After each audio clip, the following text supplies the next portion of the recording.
It is 2:05. We are convening this meeting of the Public Safety Committee. I am chair of this committee, Councilmember Jimmy Flanagan. We are on the virtual dais.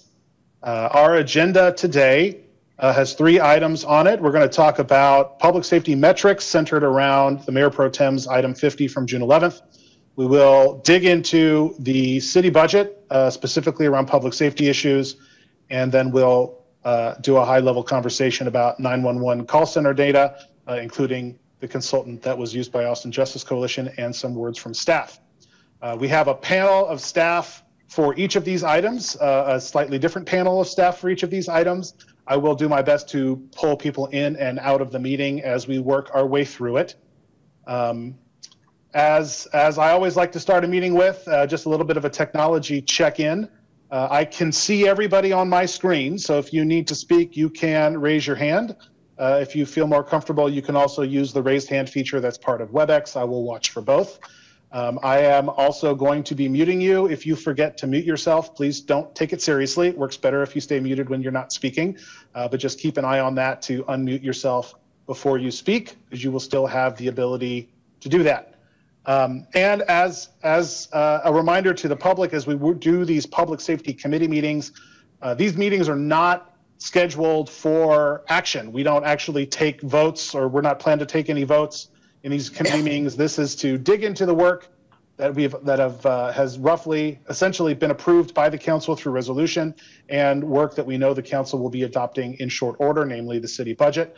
So hopefully today what we can do is daylight the general areas of issue, help focus the work of the staff, and set up the council for success as it goes into budget hearings and budget work sessions over the next 2 weeks on that part of the budget. So let's go ahead and dig in. Our first item, a discussion on safety metrics. We have one guest joining us. Ms. Stiles, why don't you introduce yourself and let us know what you've got to contribute. Awesome. Thank you so much for this opportunity to address you all. Hello, Chief. Hello, Troy. Chief Gay, haven't seen you guys in a while. Good to see you here. Council members, thank you for giving me the opportunity to speak. Farah, as always, great to see you. So just to kind of give you a little bit of background about myself for those who do not know, my name is Mimi Stiles. I get to be the president and the founder of Measure. We're a research and public education organization that really likes to address community needs through data activism, and then also public education. And so our mission is to use data and education to mobilize communities to eliminate social disparities. And so before I get into the meat, which I'm really excited to be on this side of the discussion, a lot of times we're advocating for something special to happen, but that has already happened through item 50. But what I'd like to do is provide a definition of public safety that you may, well, that I'm sure you've never heard of, I'm sure considered. But just to kind of give you a little bit of background, Measure recognizes public safety and its applied metrics holistically, facilitating community engagement in order to improve community relations and decrease community harm. And so for that, we've dreamt up this definition of what that might look like. We keep talking about reimagining public safety and redefining public safety. And so for us, and I'll send this to you later because it's a mouthful, but public safety to Measure is a radical systems approach to the protection of life, health, or property, whereby that system, think of a computer, so whereby that system is a unit, totally dependent on each component, resulting in the obviation of danger to the public and resulting in the restorative community healing required to undo institutional racism. And so that means that we're going beyond enforcement. So public safety is foundational to American society. It happens by the people, for the people.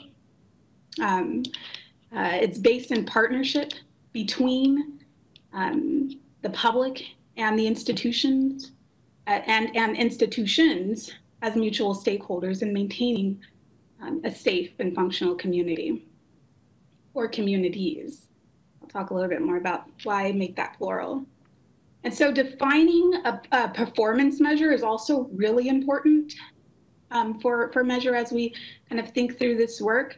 And so I was inspired by this woman in Australia years ago, and her name is Stacey Barr, one of the most forward-thinking people when it comes to performance measure creation. And as you know, in Australia, they think very lean. And so I loved her approach, and I actually applied that to the way that we do work at Measure back in 2015.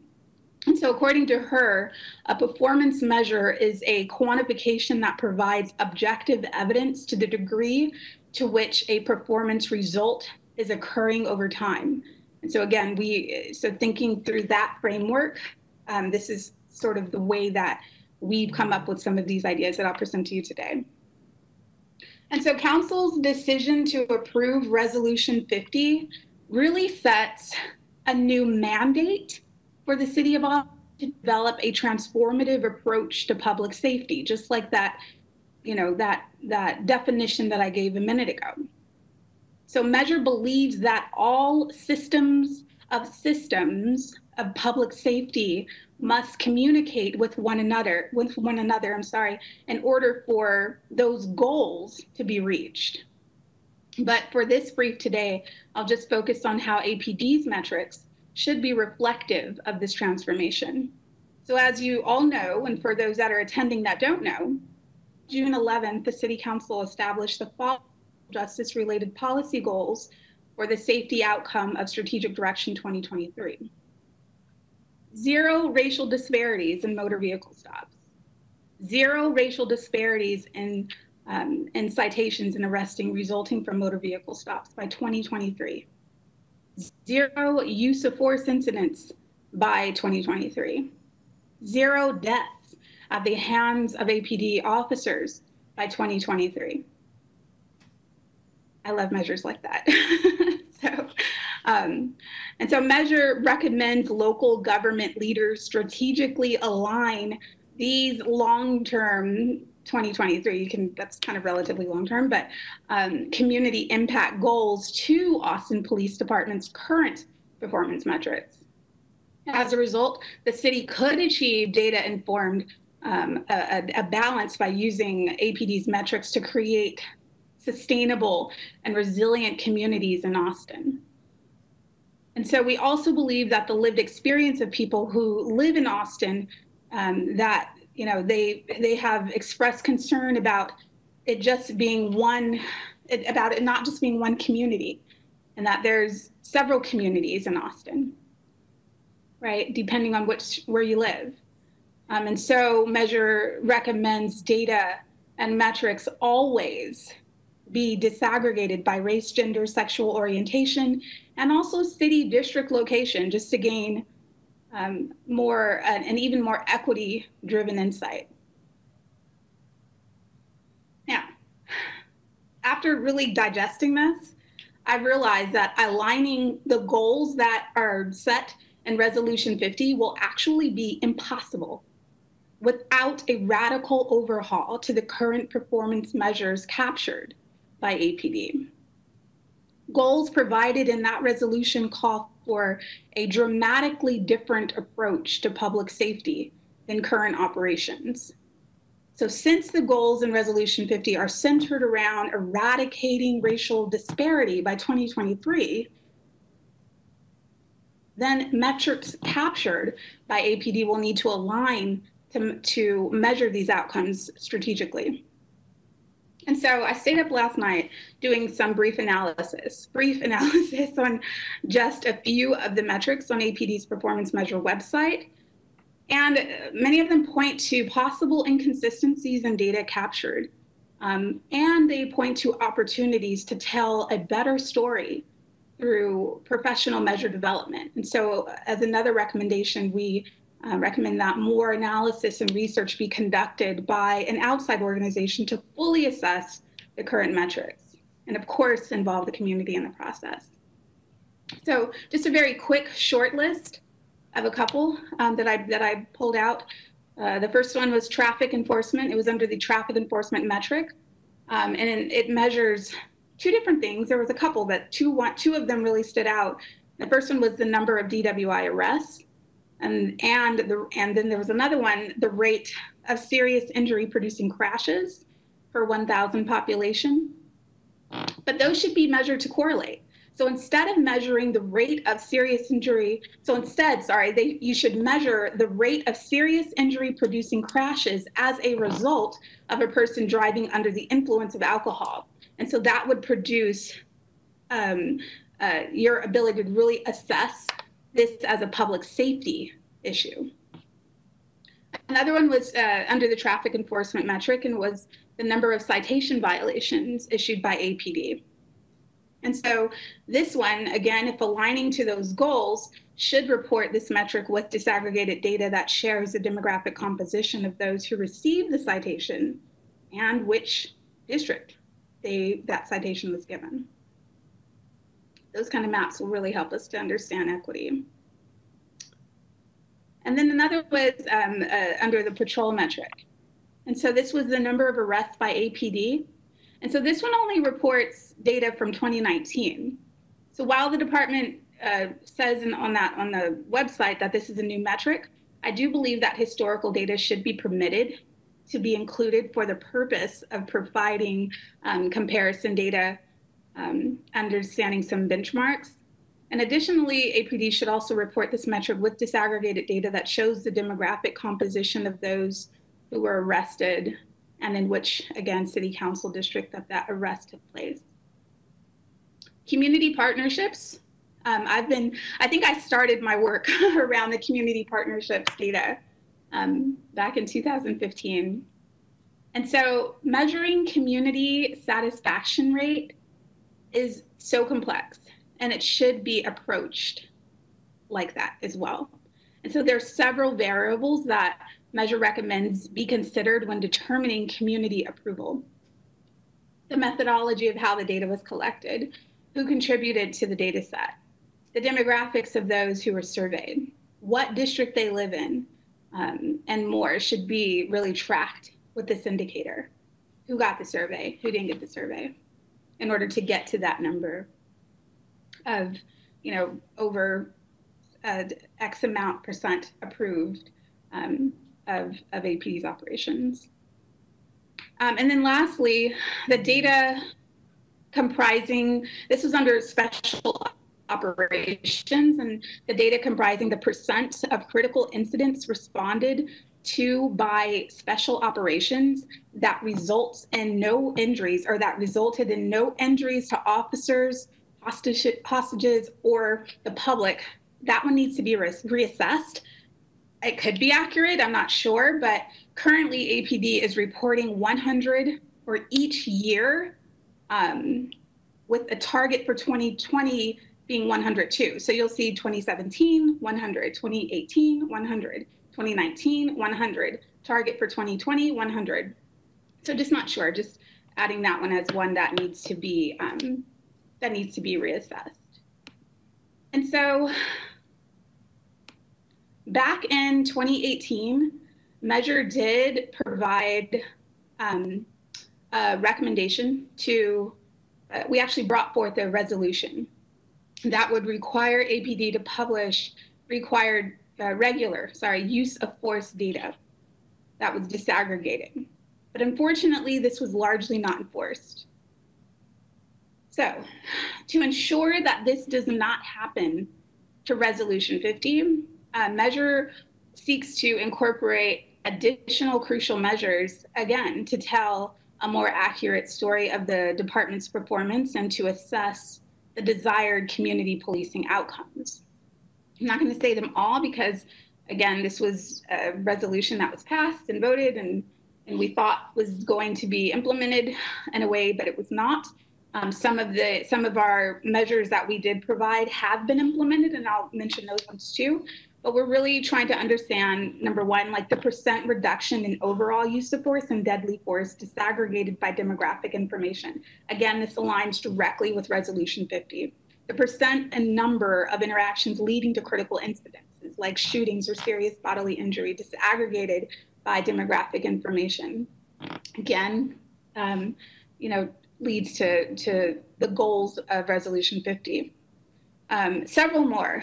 Percent of officer suspensions for misconduct where suspension is not overturned or reduced upon appeal. There's one that was provided, and it looks like has been adopted on the website, on the KPI website for APD, and that's for the percent case clearance rates by type of offense.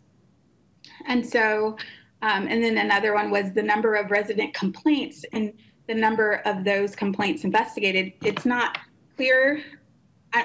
Honestly, I think that we would need more information to compare this data against the Office of the Police Monitor's data to be sure if this data is accurate and up to date.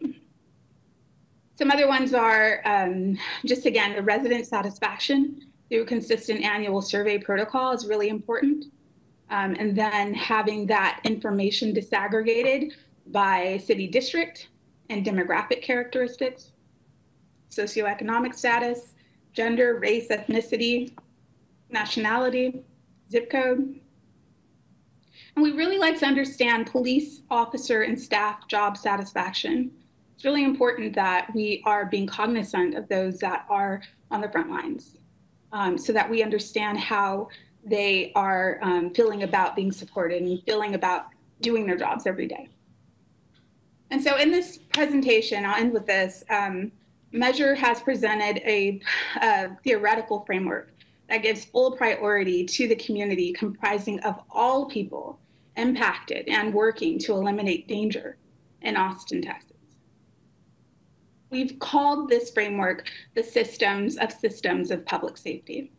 We presented a definition that reacts to the call to reimagine policing and public safety, incorporating the vital need to think differently, to think holistically, and to think with healing at the center to achieve a more just and less racist system of public safety. And so effective transformation involves measuring the impact of programs and policies that are to work for the people.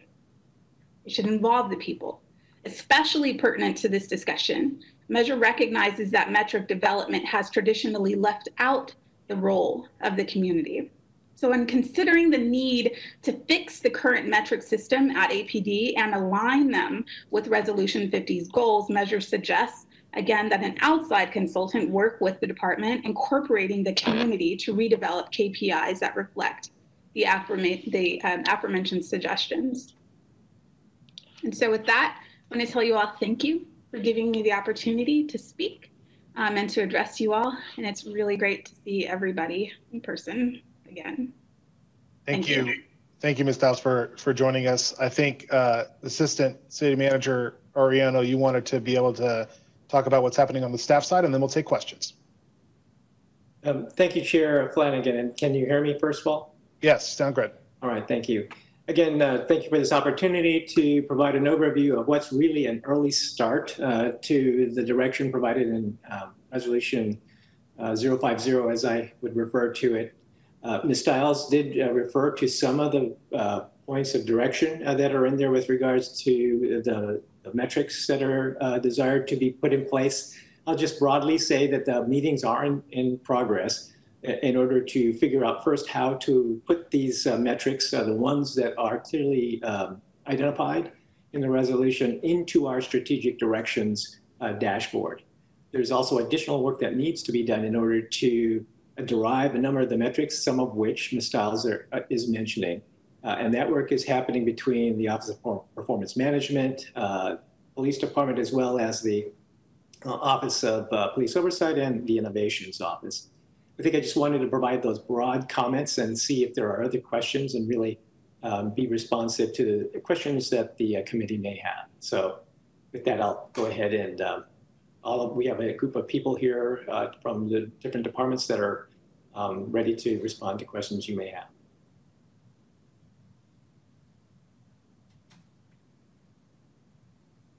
Mayor Pro Tem Garza.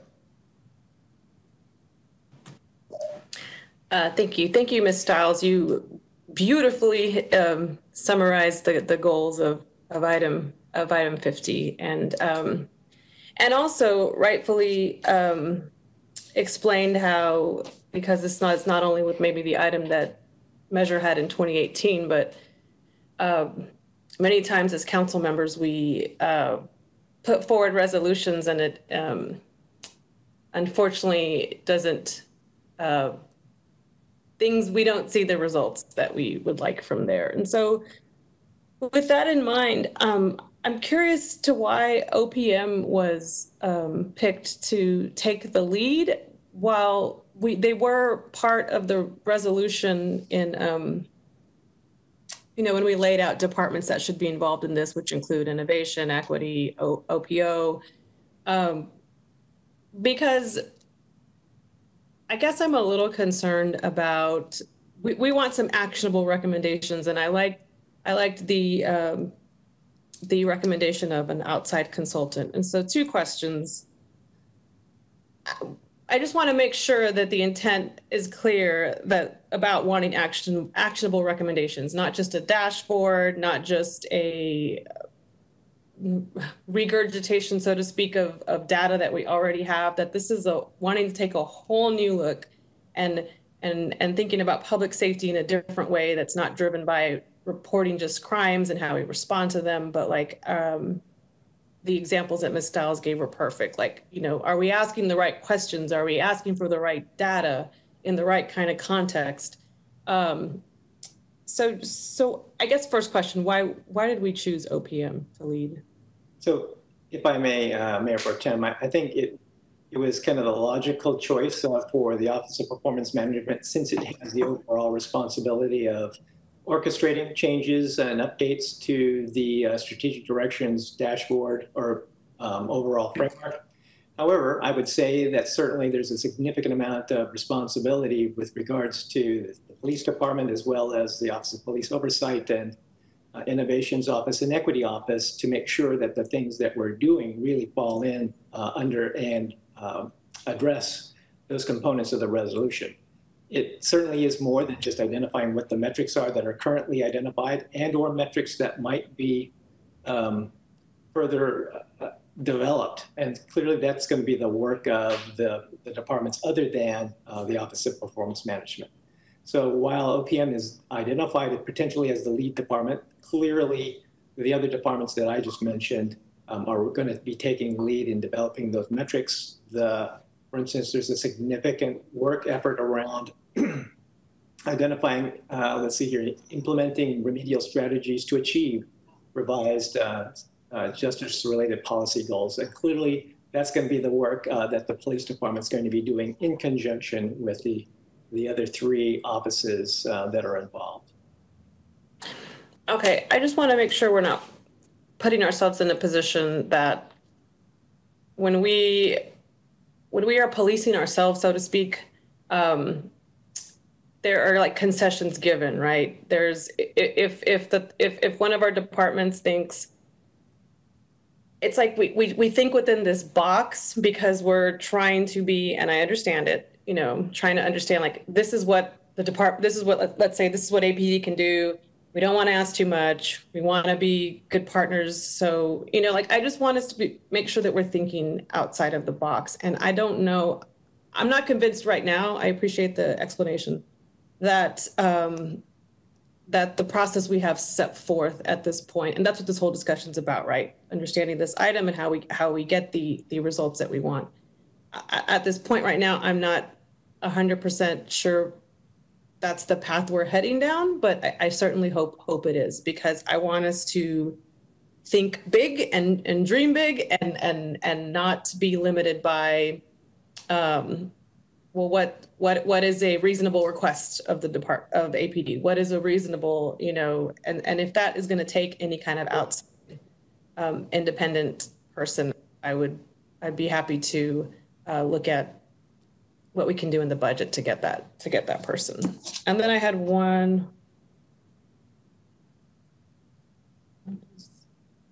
I think that's my main concern right now.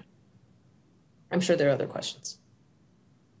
And if I might just respond just briefly, I think it's pretty clear to all of us that are embarking upon this this journey that we are looking outside of the box. And certainly, I think from my perspective, my colleagues at Innovation Office, Office of Police Oversight, and Equity Office are going to do a job, as well as the community is going to do a pretty good job of making us think outside the box. More questions? Councilmember Tovo. Yeah, just to follow up on in a little bit more detail about the presentation. ACMR, I had an opportunity to talk today with the city manager about leadership team and the work that it's doing with regard to our community partners. Can you just let us know whether part of that work will include looking at the metrics? Is that something that the community / a city leadership has identified of exploration? I think Ms. Stiles' comments about the needs there are very well. We can, let's see, what I'll say is we haven't necessarily talked about specific metrics and so forth.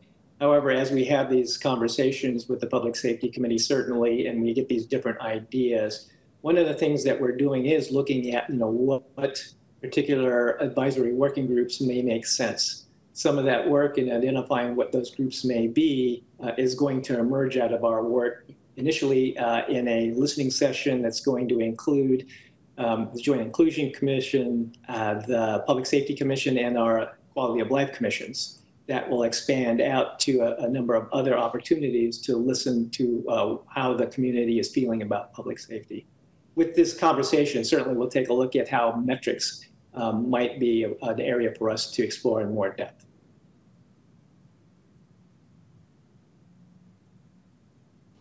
Thank you. Councilmember Alter. Thank you. I'm wondering, Ray, if you could share with us how these performance metrics may tie back to some of the things we included in the December resolution about creating performance measures for leadership that were based on how things were doing. I know these are kind of more broader macro measures, and there are some more micro measures that are specific. But I think that as we talk about these measurements, we have to also think about the accountability. And I think we've already set in motion a couple things, and I just wanted to understand how those things might fit together. And so let's see, I'm trying to remember exactly what some of those directions were from the December resolution. I will broadly say that clearly with the direction that's most recently in the June resolution that talks about the city manager putting in place accountability measures for the team, that those are certainly things that we're going to do. I think it's a little early to see how specifically that might be put in place, but certainly we'll have that conversation with the city manager. Yeah, so in December, I had added an amendment, thinking ahead to outcomes there. We were going to be building into the accountability structure for leadership, how they were addressing diverse. There was a whole bunch of things that we might want in there. And I just wanted to kind of connect the dots. I know that we're still making sure we have the right performance measures and in light of the additional goals that were placed there. But I think that is important. And then for chair, I just wanted to flag for a potential topic for a future meeting if we want to get into data.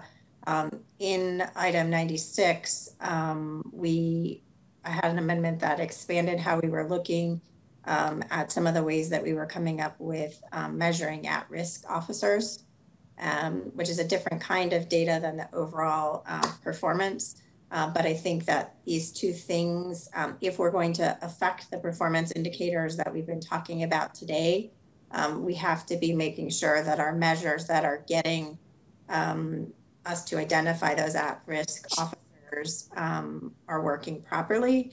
And what we did in 96 was, engage folks and make sure the staff to do that. So I think these are all interconnected, and I just wanted to flag it in case we can think about how that would be incorporated into a future meeting, because at the end of the day, we can have all of these great performance measurements, but if we're not aligning incentives all the way through the system, we aren't going to get the changes on those metrics once we get them right that we want. So I think we have to have that full gambit of a conversation.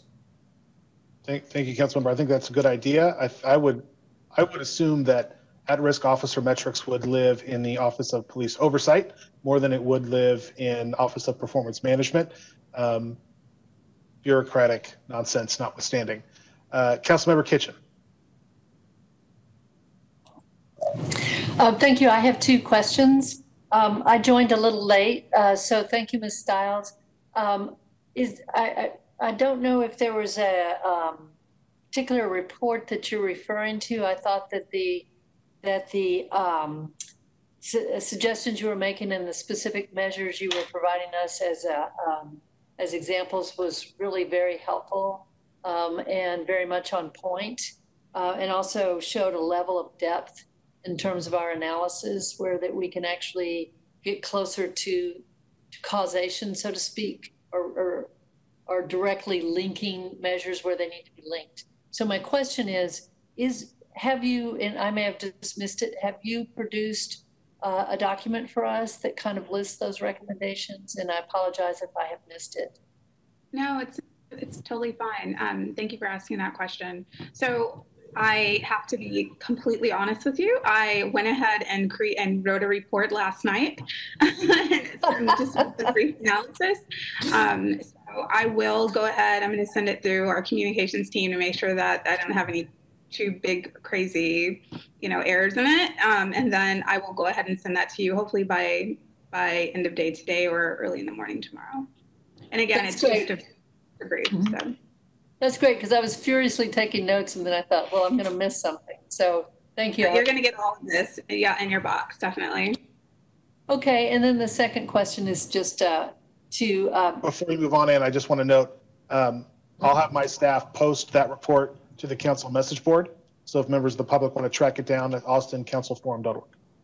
Okay. The second question is just a comment that with all of these programs across the board, there'll be a need to really, what's the right word? To really up our game in terms of our analysis. And that also means that we need to make sure that we have the right systems in place to collect the data and to produce the data in the way that we need that. So, for example, the mental health issues, one aspect of that is the first response for mental health calls. And so I'm going to want to make sure that we put in place a method for both collecting call data in the way that we need to collect those data elements, as well as linking them to results for that program. So I understand that there are dollars in the proposed budget that relate to the systems, the technology systems at the department. And so I'm going to want to understand in more detail. I'm not suggesting we have to do it right now, Chair, but I'm going to want to understand in more detail how those systems, how the dollars for improvements in our systems make sure that we have the functionality that we need to collect the measures that we need, and then both collect and provide the data in a way that we can analyze results. So that may be a follow-up for you, Ray. Chair, I don't know if you're going to get into that in this committee or not. I just wanted to flag that as something that probably needs some discussion somewhere. Well, we're going to dig into budget, not at that level of detail today, and we'll talk about budget once we're moved from this item. Other questions for Ms. Stiles or for Ray on metrics? Councilmember Kassar. Just one note, and something that I would hope that we look at in this budget and then in future budgets, is that I remember from last year's budget that many of the investments made by the city manager were supposed to move a certain metric. We're supposed to produce a certain outcome. The extra police officers line did not come with an outcome that it was intended to produce. And so while I think we should measure new things, I really want to understand if we're trying to reduce violence or reduce harm, I want to know that our dollars being invested are moving an outcome metric the most that we can, because we're trying to move away from saying we want a response time to go down by X, or we want X staff per 1,000. We're trying to get to actually a change in outcomes in the community. And I really want to make sure that we are applying that to every single part of the work that we do. Mayor Pro Tem. Yeah, I totally agree with Councilmember Kassar. One example we thought of when we're talking about how we measure about new metrics was like, and maybe this metric exists already, but you know, how many incidences were successfully de-escalated, and showing that by part of town, I think provides us a metric to, you know, we want that number to go up. We want de-escalations to go up. I just had one more question, I think for Chief Manley.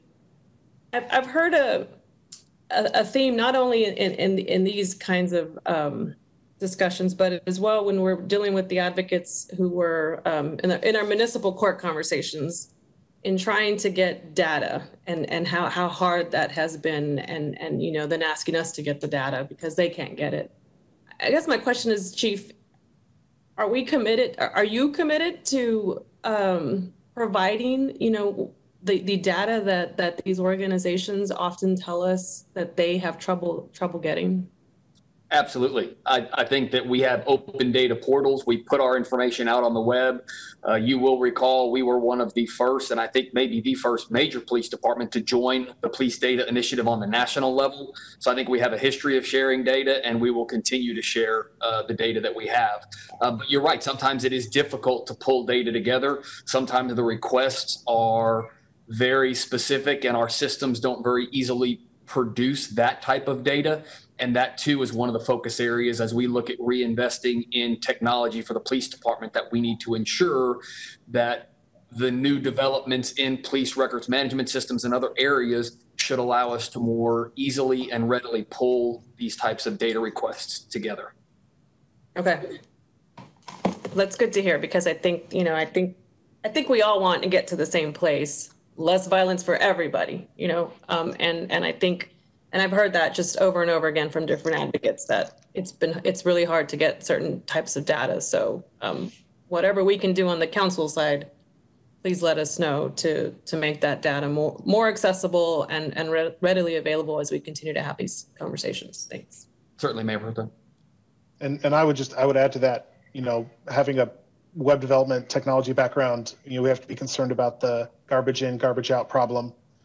Where the source of the data itself, if we're asking officers to also be data entry experts in the middle of calls, or any of our future first responder entities to make those data entries. And I think we learned a little bit about that on sexual assault, where there was maybe one code when there should have been multiple codes to differentiate between different outcomes. So not just a technology solution, but I'm also very interested in understanding the burden the data entry piece places. One of the ideas that I have brought up before is officers or any first responder being able to read their report into a body cam and then allow a professional data entry person to code accordingly. And that might be one way to free up officers or folks who are out in the field and have data entry folks getting us the cleanest source of data as possible. Any other questions before we move on to budget? Councilmember Harper Madison.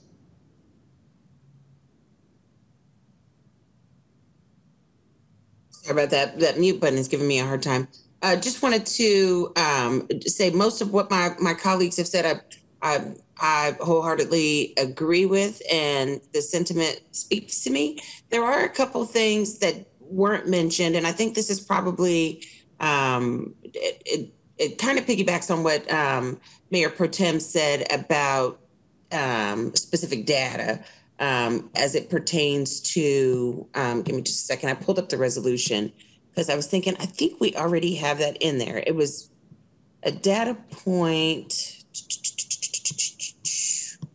that was talking about specific data on use of force in a certain part of town. And so I'm looking at some of the item number 66, be it further resolved clauses.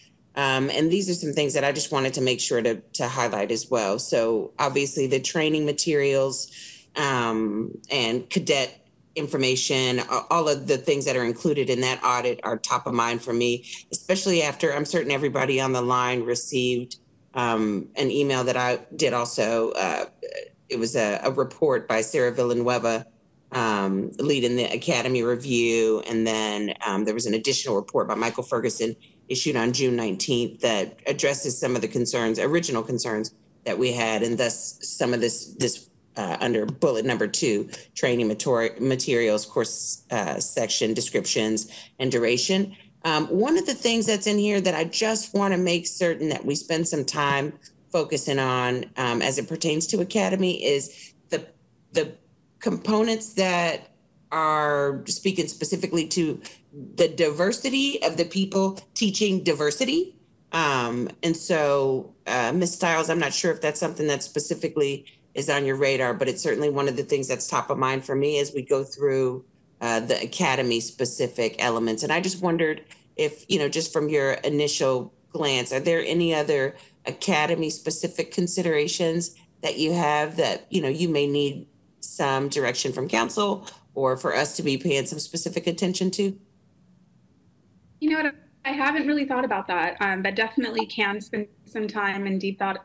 Just by you raising the idea already kind of sparks a couple of things. I know, even working on the board, the local board, TCOL has, I kind of jotted down some ideas and saw even some progress happening like within gender and making sure that we have enough female representation, where, especially when you're talking about like who's teaching diversity.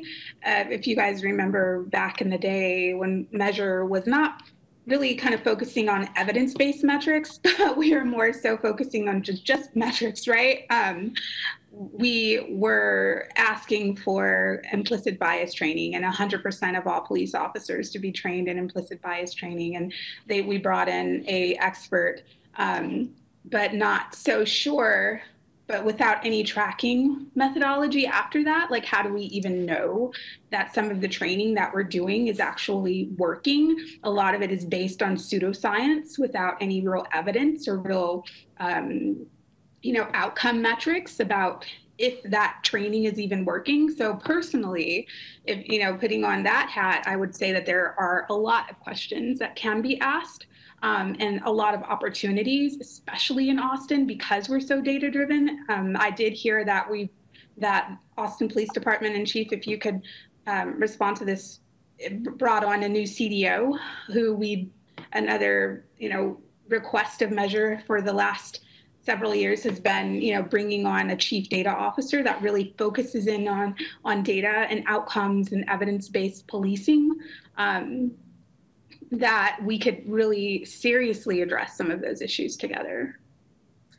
And Nini, I will respond to that. He actually started today. Today was his first day. I had the opportunity to meet with him and was very pleased to explain and talk with him about the importance of his position and of the role that he will play, especially now as we're in the middle of evaluating policing here in Austin. And the only way we can do that is with accurate data. So our chief data officer, this was day one for him.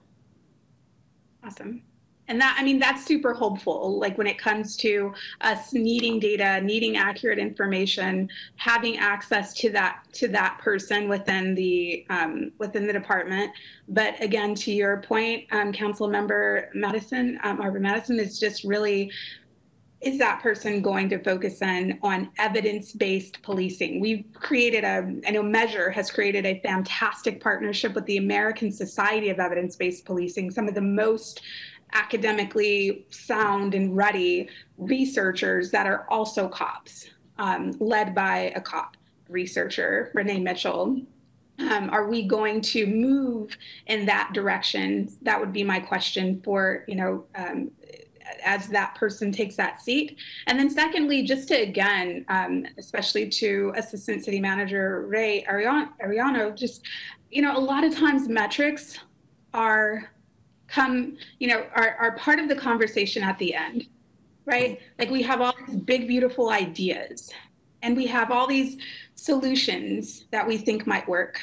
A lot of anecdotal, like flowery ideas, but metrics need to come first, right? So like those goals in Resolution 50 paint a picture of a wonderful Austin. But I got to tell you, people like me who don't really see gray all the time, I take those literally. I took those literally when I saw that. Like, how do we get to this? What metrics, what input metrics and output metrics will we need in order to get to this state in Austin?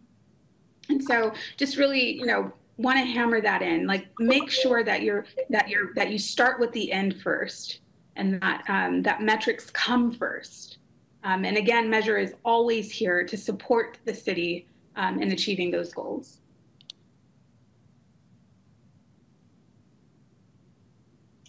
All right, I think we should probably move on to our next item unless there are any pressing final comments or questions. Nope, I was just going to say thank you. All right.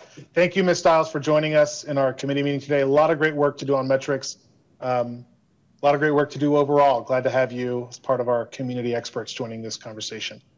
Okay, let us, I think most of the council members who have attended, who are part of the meeting have spoke. I forgot to do the list of names, but I will add, the mayor has joined our meeting. Councilmember Russell, of course, is here, in addition to our committee members and council members who have spoken up and asked questions. Okay, let's dig into the budget. And if you'll bear with me, I will transition out our staff attendees for this portion of the meeting.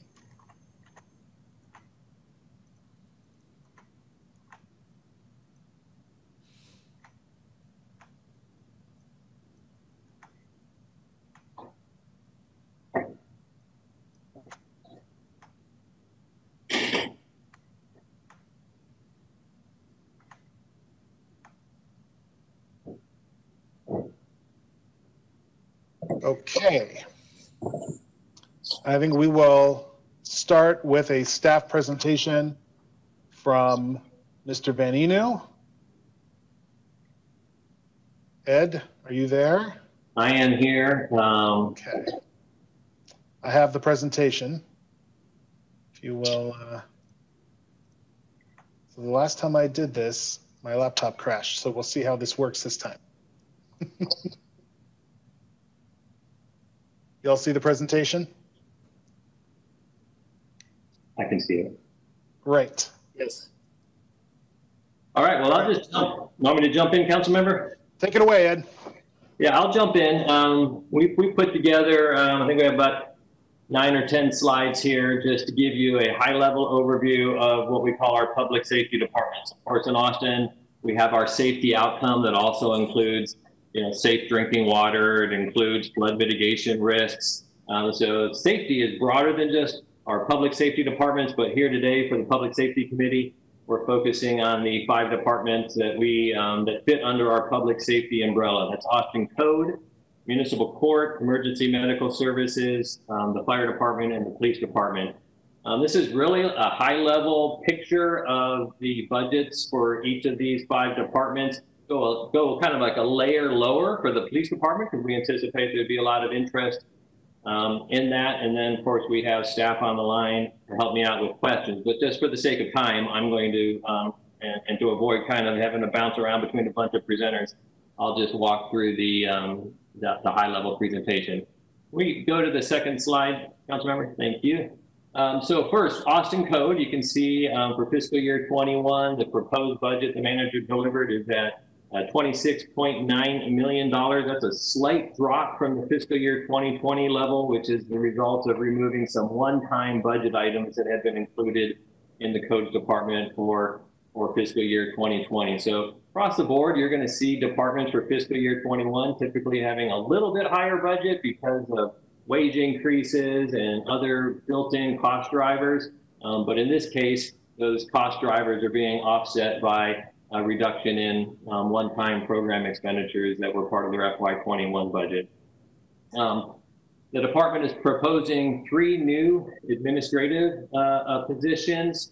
Their total revenue for fiscal year 21 is $25.4 million, and you'll see over in that That third column over, sources, they're almost 90% funded almost from the clean community fee. So when we get away from code compliance, which is set up as an enterprise department and it recovers its cost through the fees that it charges, when we get into the general fund department, you're going to see a much larger portion of the funding from the department coming from taxes. In regards to code operations, nearly 50%, a little bit more than 50% of their budget is allocated specifically to code investigations, compliance, and enforcement activities. Transfers and other requirements and support services. I'll just spend a little bit more time with them on this slide because you're going to see these program names across all the departments. And you'll see these program names in all city departments. Let me just explain what they are. Support services is where we budget across all of our departments. Generally where we budget our administrative expenses, HR support, financial support, IT support if the department has their own IT people, but also the managerial team for the department go into support services. For code, this piece of the pie is a little bit bigger than what you'll see in most other departments because this is also where we include the funding for the administrative hearing process that the code department has to try to avoid court cases. So that's why their support services is large here. Transfers and other requirements generally is where all those citywide cost allocations go. So we have citywide functions. Mayor and council is one of those citywide functions as part of our support services fund. The budget office and other financial service programs, IT and human resources. Those are all corporate functions that get allocated out to all the enterprise and general fund departments in order to recover those costs equitably.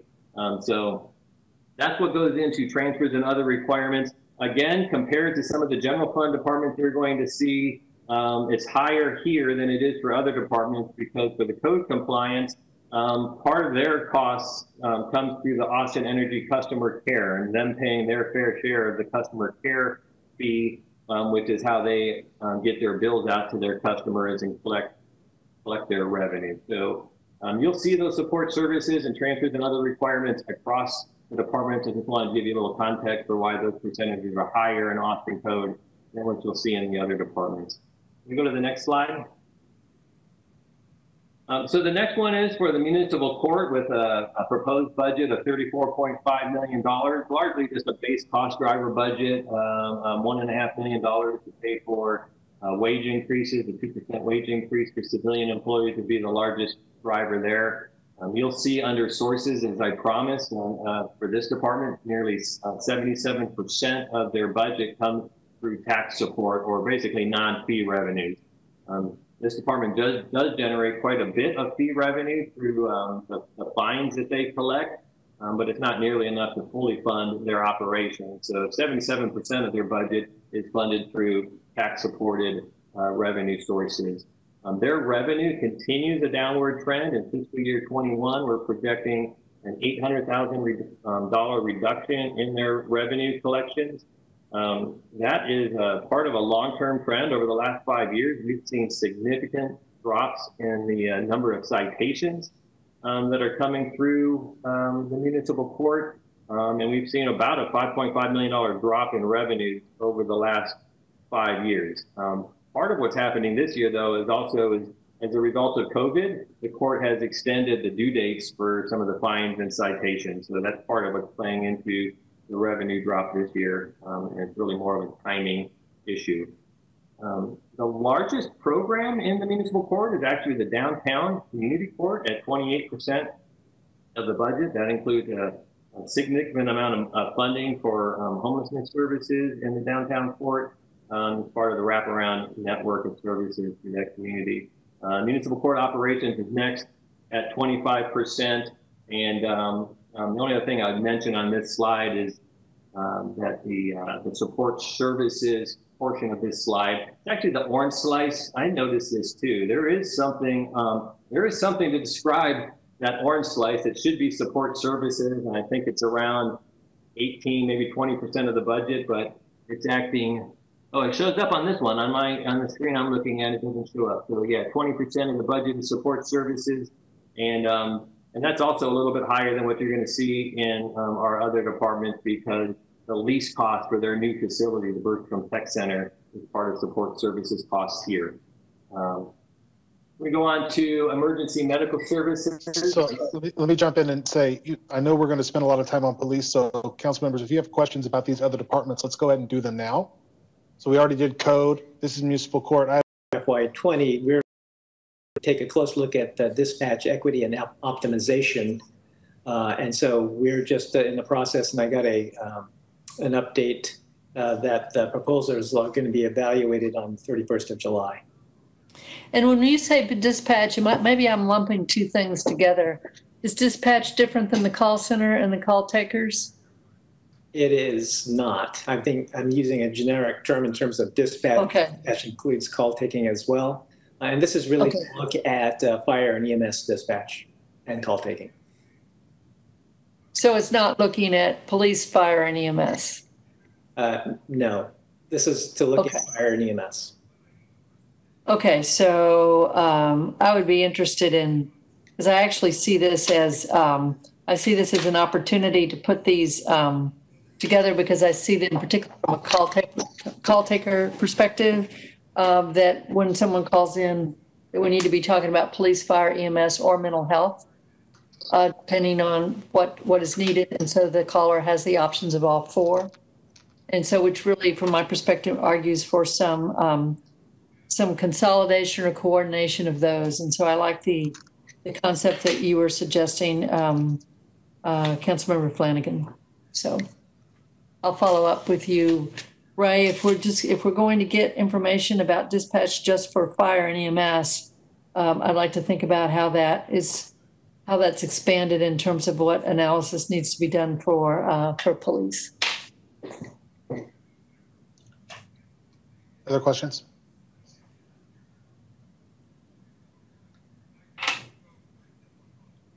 Well, I think there's a lot of work to be done here, and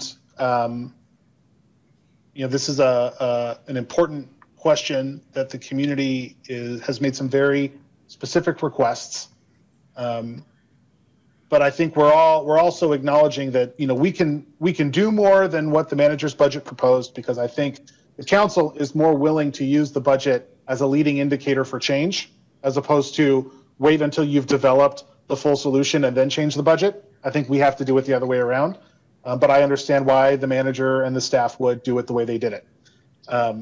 Also, Ed, would you verify this slide that we have up where it says sworn with the -70? I know you said it, but I want to put a kind of period on the end of the sentence. That's not firing 70 officers, right? Sir, those are currently vacant positions. Right. And even reducing by 70, there are still how many in this proposed budget? Vacant positions in the proposed budget? In the neighborhood of 100 vacant positions that we get filled throughout the year via those cadet classes you're talking about. Right. So I'm also interested in maybe rethinking how we treat vacant positions, and rather than having vacant positions be salaries allocated that then get spent in overtime, which if I remember correctly, that's generally how it's done, or am I remembering that wrong?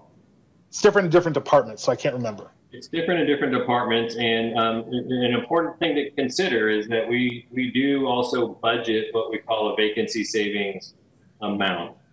So as council looks at those vacant positions and maybe decides you want to reduce more vacant positions, you have to keep in mind that we have budgeted in excess of $12 million, somewhere in that neighborhood, $12 million of vacancy savings.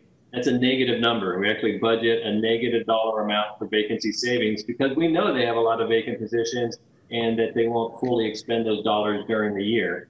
So that's just part of the calculus that you'll need to be prepared for, that some of these further reductions in vacancies, if that's where you wanted to go, won't have the same savings that you might expect because of that vacancy savings dynamic. We already tried to budget for it. Yeah, I find that the vacancies are less the issue because they're more a factor of how quickly and effectively we can recruit and train. What I'm hearing from the community is we need to be investing in alternative solutions. So, the public doesn't often see that part of the sausage making where we're independently authorizing the number of sworn and the dollar numbers. And so you get into this accounting line items situation. Councilmember Kitchen? Hold on. I understand that. So you said that the vacancy savings amount is estimated at 12 million, but there's only 100 vacant positions, right? So 100 vacant positions is 10 million, right? So would the vacancy savings amount be some percentage of the vacant amount? Is that the way it works? Well, the thing you have to understand, council members, is that on top of the 100 vacant positions, the department attrits about 7 or 8 per month. So that number will grow during the year. Even during a cadet class, that number will continue to grow, and then the cadet class graduates, and there will be a reduction of about 65 people, and it starts growing again. So it's not just the 100 now; it's additional positions that will go vacant during the year. So what is the 12 million based on in terms of the estimate of the vacant positions? It's based upon historical analysis, kind of like looking at traditional attrition rates and vacancy levels, not just for the police department, we do it for all departments to see generally what kind of vacancy rates do they run at, what savings does that result in. Amount of savings can depend upon the department, because some departments, like the fire department, need to use all that savings to backfill seats on an overtime basis, so there really is no savings. So those are just kind of things that go into it, and it really complicated analysis, and it varies by department. All right. Well, I'll ask offline so as not to use the time of the committee. I want to know how many positions the 12 million is based on. Yeah, I've also asked for an analysis of attrition and the impact of the budget. Okay, so we have to factor kind of pension impacts as well. Yes, because we're also having, and Councilmember Alter, who chairs the Audit and Finance Committee, knows we're having a separate conversation about pension issues, and so I want to make sure we're taking that into account. So, Councilmember Flanagan, that'll be something that'll be shared for all of us to see, I assume. Sure. Yeah, absolutely. Absolutely. Okay. My last question, and then we'll go on to the 911 analysis. I don't want to be indelicate, but there have been some calls from the Police Association to not respond to calls they've been responding to. So I'm not sure if Chief, this is a question for you or if it's a question for Ed, but if officers are going to respond to fewer calls, do we expect to see that reflected in a savings in overtime or an increase in uncommitted time? How will we track whether or not that's actually occurring, and how might we account for that in next year's budget? Well, I'll go first, and that is I have no expectation that officers will respond to fewer calls unless we make changes to our operations, and that's the direction that's given. I don't see this as necessarily an impact to overtime. In other words, officers responding to calls, they're doing that on their regular duty time. That's not a driver for overtime costs. Now, if you bring up uncommitted time, if we were to, through organizational or operational changes, reduce the calls, direct officers reduce the calls that they respond to, then that would create additional uncommitted time potentially, depending upon what we see in call growth. Being the growing city that we are, knowing that as the population increases, the calls for service will increase. It's where is that offset? But there would not be any immediate reduction in overtime that I would see. Officers writing citations do get called into municipal court, but we have, I think, really done a good job, municipal court has, in ensuring that the vast majority of those officers, those tickets are scheduled if there's a trial during their on-duty time. So again, not something that's hitting that overtime budget. And that might be a good way to enter into our 911 conversation, unless the council or committee members have any additional questions on budget. We are going to, our next, just so that everyone knows, our next Public Safety Committee meeting is August 6th. We're going to continue 911 there as well, and we can continue our budget conversation. So this won't be the last time, even in committee, that we talk about this. Ed, thank you so much for your hard work. I'm going to see if I can unshare. Wait, there it is. Stop sharing. There we go. Ed, thanks for your hard work on that. Looking forward to seeing the line item version of the proposed budget. You're welcome, Councilmember. And my quick thanks to Will Nixon from the budget office who worked over the weekend on these slides and preparing. So thank you, Will. Okay, so now we're going to transition into our final item. We're doing great, by the way. We're right on schedule, even a little ahead of schedule. Good job, everybody. So I'm going to bring in, we have one speaker, or two speakers maybe, if he's here, from, let's see here. I don't see Mr. Asher, so.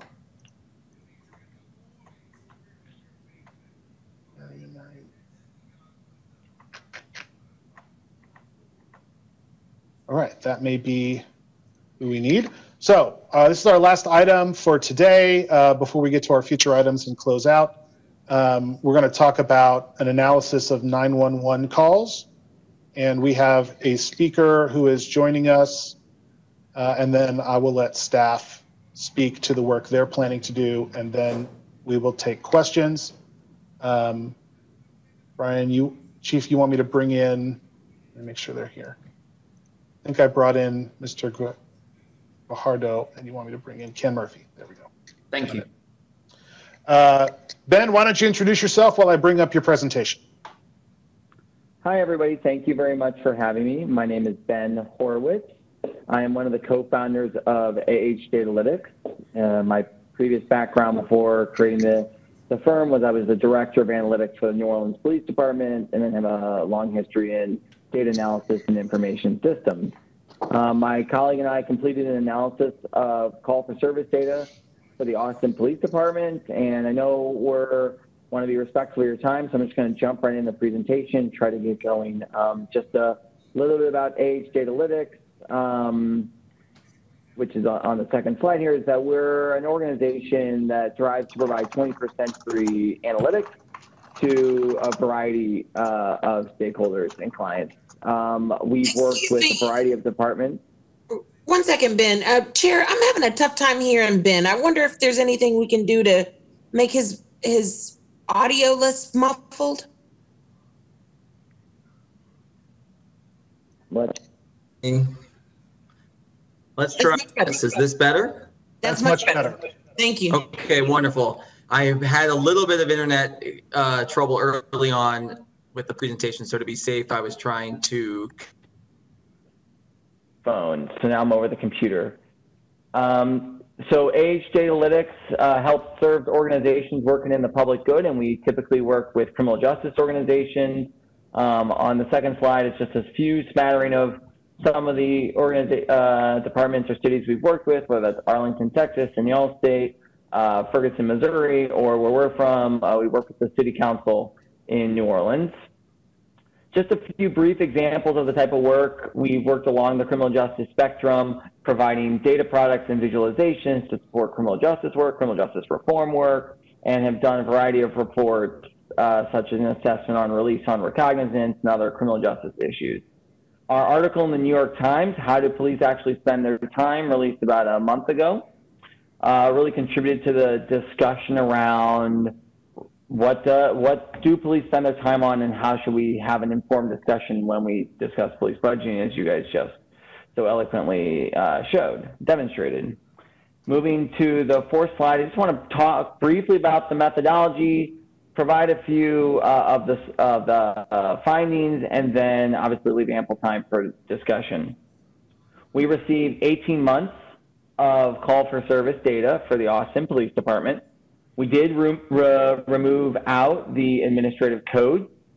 Some of them are secondary employment. Some of them are assignment-related codes. And from there, we grouped the calls for service into 7 buckets. And this is aligned with what we did in the article and have done for some other departments. Just going kind of down the line here, alphabetically, the first bucket is medical. These typically involve mental health, suicide, death incidents.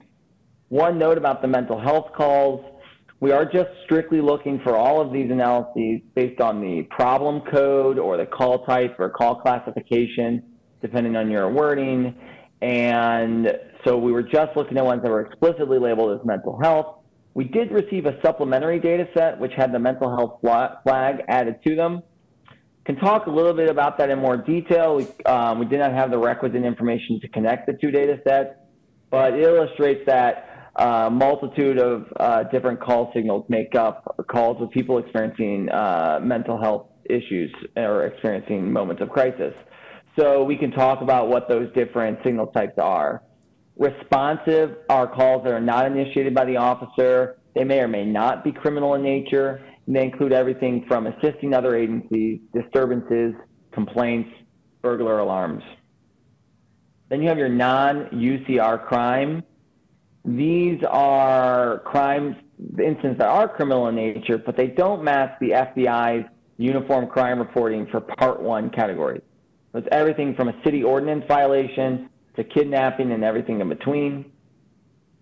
Proactive are incidents initiated by the officer, take place during discretionary time, follow-up investigations, investigating suspicious persons, and routine patrol activities like area checks. Then you have property crime, which matches the FBI definition of auto theft, burglary, and theft. Traffic, which is responding to traffic accidents, enforcing traffic laws, and directing traffic. And then violent crime, which is criminal homicide, rape, robbery, and aggravated assault. So moving to the findings, and again, we can, of course, go back through any of this as you all have questions, but a plurality of the calls for service were in that responsive category. You can see that really makes up the largest amount. One of the other things worth noting is that violent crime and property crime together represent no more than 5% of all the calls for services that come out for the Austin Police Department. And this is similar to many police departments, right? And so the findings kind of remain consistent, and you can see how the calls for service break down for some of these other types. The next slide, though, however, will show, well, it's not just how the calls come out, but how much time is spent, right? Surely time spent on the scene of a homicide is different than time spent on a scene for a false alarm. So if you take the time spent, you get this breakdown. And what you find is that while violent crime and property crime now increase to 10% of all time spent, you really have these really large buckets of responsive, non-UCR crime, traffic, and proactive that make up nearly 90%. And then finally, we've got the, have to look at what ends in a report. With the overarching idea here is that calls in a report indicate that there is additional work to be done. So the most obvious point that you would think, right, the majority of violent crime and property crime calls for service end in a report, as one would expect, whereas traffic calls don't end in an RMS offense report. Most of the time, they're going to end in a traffic citation. That's a different type of disposition. And of course, things like burglar alarms, you know, nearly all of them are false alarms. So there's a small percentage have a report. And then you can, I just provided a sampling so you can see how that goes. A generic complaint call, about 15% in a report. A generic disturbance call is about 30%, whereas a robbery is, again, a violent crime, or about 2/3 end in a report.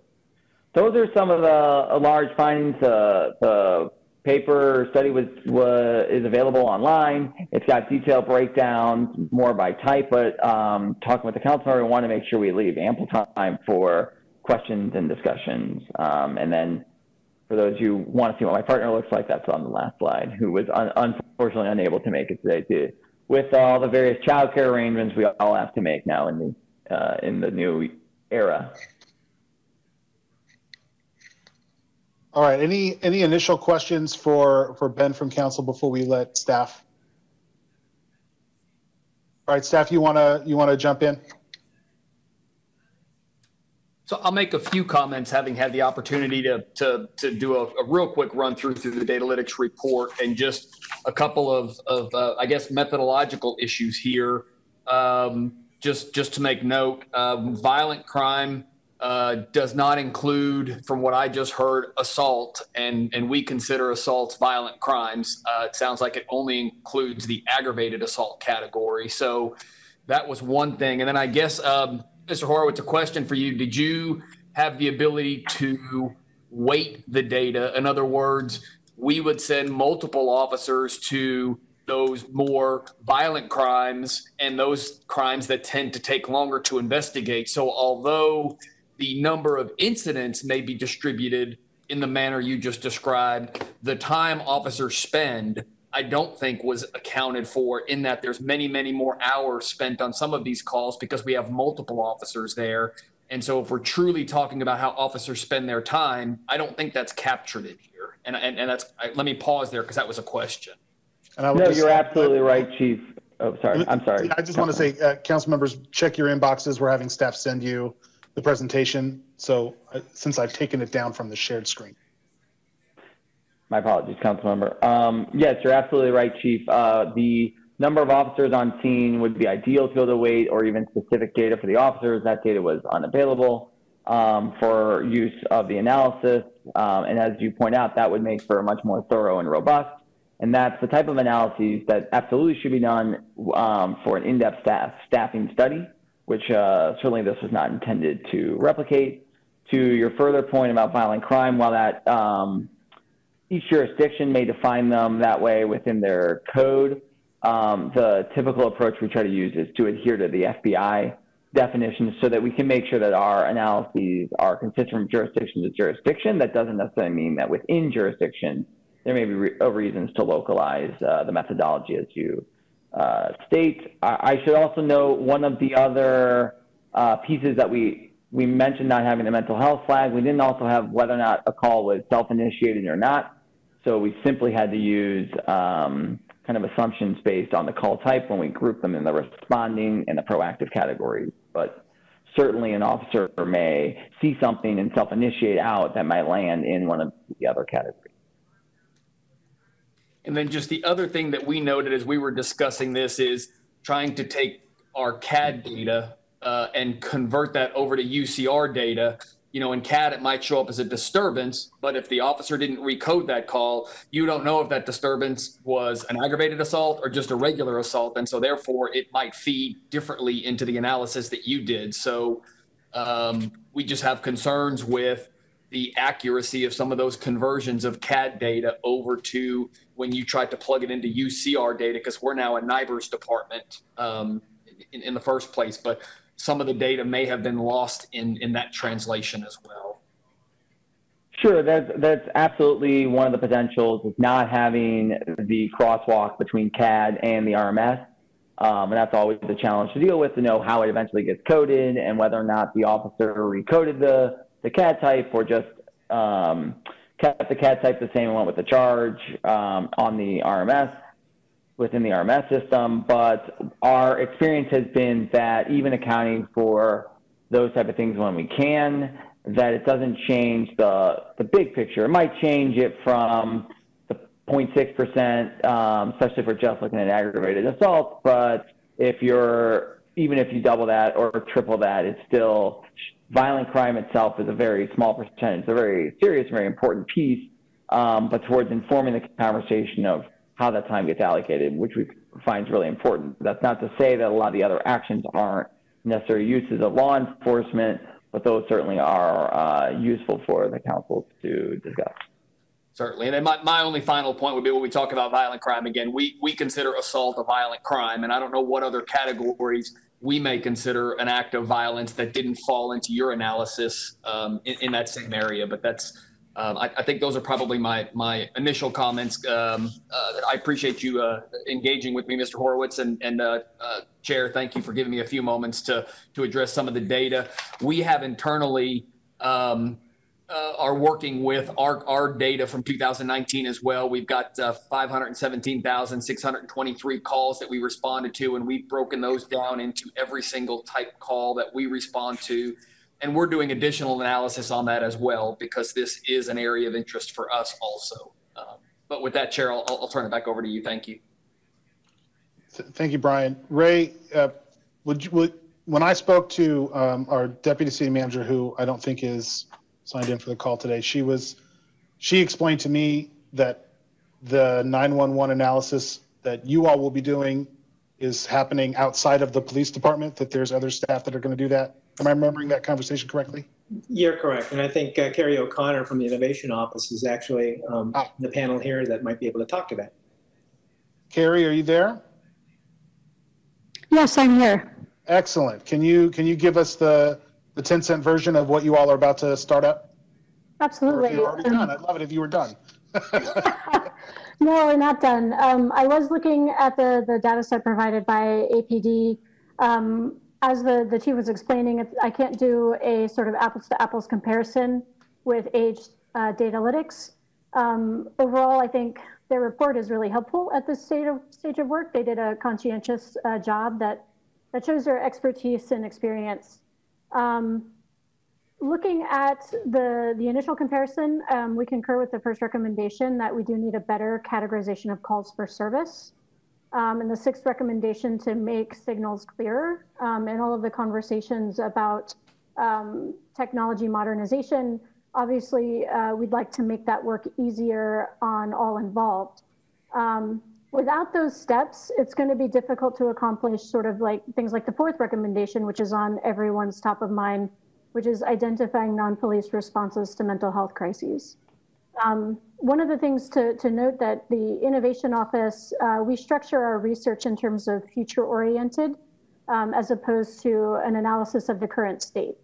So we would very much be looking into the data for patterns and to investigate how those patterns might play out through various choices and options that everyone is discussing here today. So for example, if you're looking at keyword traffic in all of the calls for service data, you've got 14% of calls for service include the keyword traffic. You start from there. You tease out traffic stop. That's 7.8% of calls for 2019. It's an officer initiated stop, right? And so that is a more proactive rather than responsive. So we might look then at patterning that data to see, well, what would happen? What might happen? What would it look like if we looked at ATD or someone else engaging in those? For that kind of analysis, you would want to go a little bit deeper into context. You want to look at what brought that call forward. What does the CAD data say more qualitatively about how that call was coded? And so that kind of analysis can take a little bit more time. So that's just an example of some of the things that we're doing to look at this calls for service data. All right, questions from council members? Councilmember Kitchen. So just to back up for a little bit, so the presentation we just saw, what was the data set that was looked at? Is it the same data set that Carrie is looking at?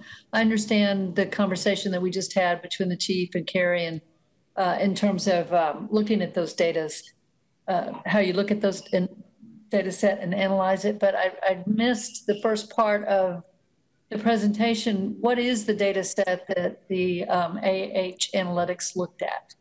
Is it the same or different data sets? We looked at data from all of 2019 and the first 6 months of 2020 for the CAD data. Okay, thanks. And council member, the data that I'm looking at is only for 2019, okay, for 12 months. Okay, thank you. Councilmember Kassar. I think I lost it in the back and forth. Mr. Horowitz, where is assault but non-aggravated assault categorized in your report?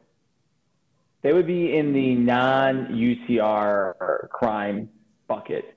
So they would still be in the crime bucket, but not, we're just trying to keep those violent and property crimes aligned with UCR for our consistency as we apply the methodology from the New York Times paper. And the non-UCR crime bucket, remind me which percentage of police time and 911 calls that was? That represented about 17% of all of the calls received and about 24% of all of police time. But as Chief noted, that's just based on an arrival and close, not being able to discern the number of officers. As you mentioned, surely more officers are going to respond to more serious crime than, say, a false alarm. So the weighting is not applied. That makes sense. Speaking of the alarms, I remember we had a presentation on that several years ago. Do we know which percent, about how much time either Chief or Mr. Horwitz, I don't know if this was in your study, we spend responding to commercial burglar alarms? We were unable to distinguish between commercial or residential, so I'll defer. And Councilmember, I don't have that data here today. I'm not sure that we could segment it out that way, but that's something that we can look at. Yeah, because I remember, I think under Chief Acevedo, we had that presentation. I recall that there was both a residential and a commercial category in what we were shown, but I could be wrong. I really look forward to what the city's own numbers show. I really appreciate what you brought, Mr. Horwitz, because I think that all members of the council and the community are interested both in investigating who commits violence, but also in preventing it and in reducing it. In my own district, we had 2 people killed since Thursday, Ms. Henson in Windsor Park, Mr. Harris behind Dobie Middle School. Just a few weeks before that, Mr. Urias needlessly killed in my district, and then 2 people killed in car accidents that seem, from the information that I've seen, very, very avoidable. And we, it's important, and I don't think anybody's debating that we need to investigate deaths and investigate violence. My district being so heavily affected by that, really important to me. Nobody's saying that that's not important. When we look at the data, it does seem like only a pretty small portion of the police budget actually goes to investigating it, and frankly, very little to the prevention efforts that this council has been talking about for years. So I think allocating dollars to try to to not just investigate why somebody died in an accident or why someone and who killed someone, but also actually preventing those things from ever happening in the first place is really important. And that's where I hope some of this reallocation conversation goes to, because we have failed in many times at preventing some of the needless harm in the community. And so I appreciate you raising the fact that we actually don't dedicate that much of our time to holding people accountable and investigating violence, much less preventing it in the first place. And I think I know the alarm fees went up in the last couple of years. My recollection is that it was a right sizing to the amount of false alarms. And so that portion might be something we're cost recovering with fees, but we'd want to confirm that with Ed. Additional questions? Councilmember Tovo? Yeah, thank you.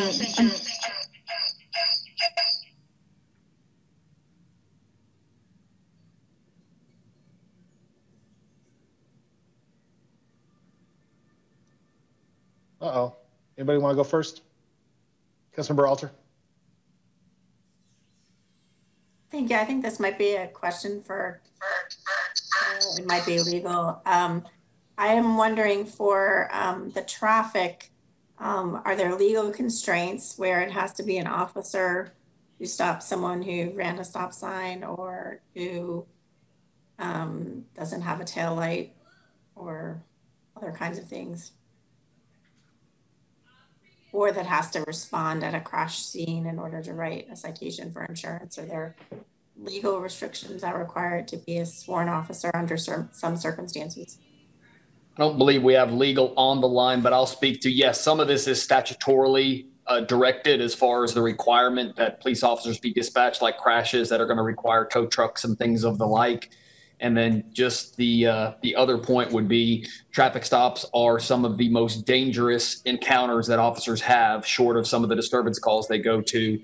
And we only need to go to the Officer Down Memorial page to see how many police officers have been killed during traffic stops this year alone. I know there's a community in California, Berkeley, that has changed their approach to that, and that is very concerning for those of us in the police profession because we know the inherent dangers of traffic stops. And I would just preface any conversation we're going to have as a community on that topic with that. I would be interested in any other information you have on that. I mean, I think the area that I hear very often from my constituents that they want more of is traffic enforcement. And I know that So I would love to understand better the reservations and understand any opportunities you see there for us to be able to be more responsive. But particularly if there are, I had an inclination that there were some dangers there that might not be there on the surface, but would love to know more of those details. Certainly. And then, of course, traffic enforcement is something that officers do when they're not responding to calls for service. And so reductions in the number of officers will reduce that time that's available to actually conduct that traffic enforcement that we know the community very much wants. Thank you, Chief. Were there any other things that have been brought up that you feel like there are safety issues that we need to keep in mind, or history that is useful for us to know? I just think as we go into these discussions of transitioning work potentially, there are some civil service requirements about giving work that was done by a certified peace officer to a civilian. That, again, I don't want to get too far over my skis on legal issues here, but there are specific requirements. Citizens don't have the authorities that police officers have to detain and to arrest. And then, of course, just those inherent dangers that come with some of the things police officers are asked to respond to. And that's why the response has been as it's been for so many years. Not that we can't find ways to hopefully divert and do things with mental health calls where we can make that work, but there are some things that just by the inherent danger or by the required authorities, they cannot be given off to anybody other than your local police agency. Thank you, Chief. Mr. Ariano, perhaps you could ask legal to give us a memo that outlines some of those things about when we have, sorry, there's noise here at my house. When we, some kind of legal memo that would help us to understand, when we have to have a sworn officer, in which circumstances. I don't know if you have to have a sworn officer go to a burglary alarm, for instance, as well as a traffic stop. There's a bunch of the ideas that are floating around that would be really helpful if we had further legal insight, and maybe in a memo to council or something. I'll be sure to follow up on that. Thank you. And I think that's a really great point, Councilmember Alter. Ben, in your presentation where you talk about calls for service, that third column says % with a report. And it shows that at least in your analysis, which I'm looking forward again to seeing city staff take their level of data and go deeper.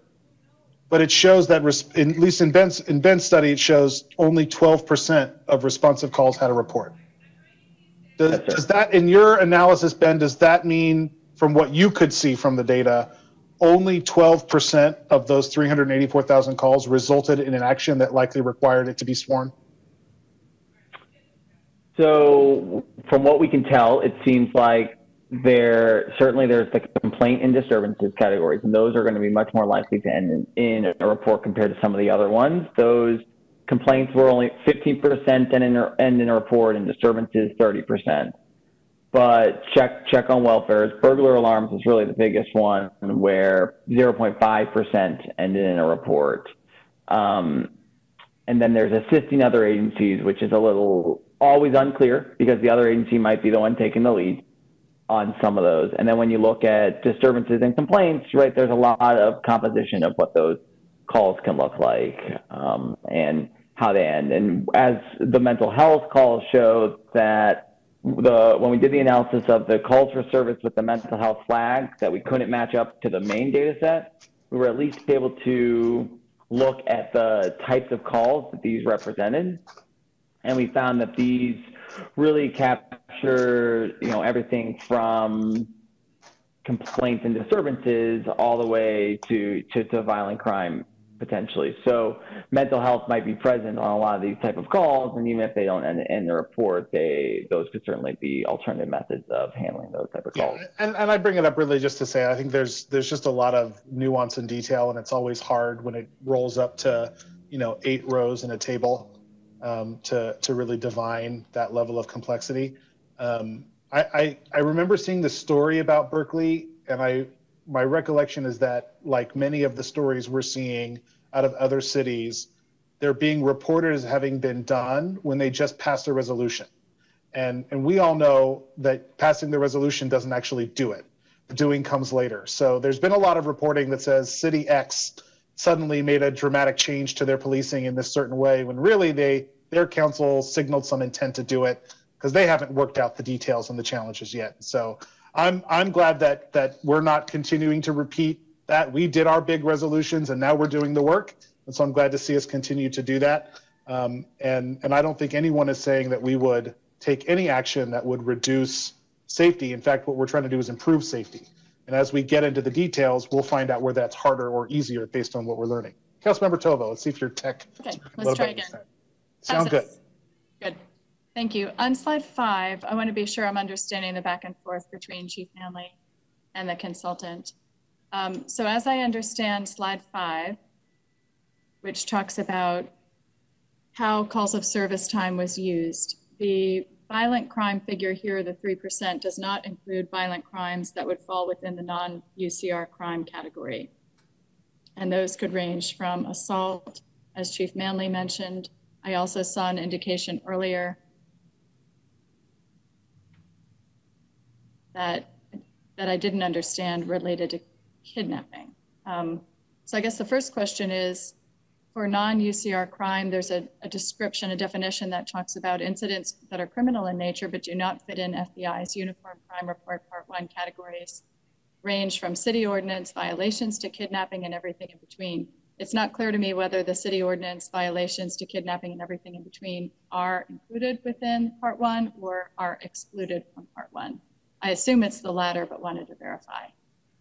So correct. They're excluded from the violent or property crime definitions as set forth by the FBI.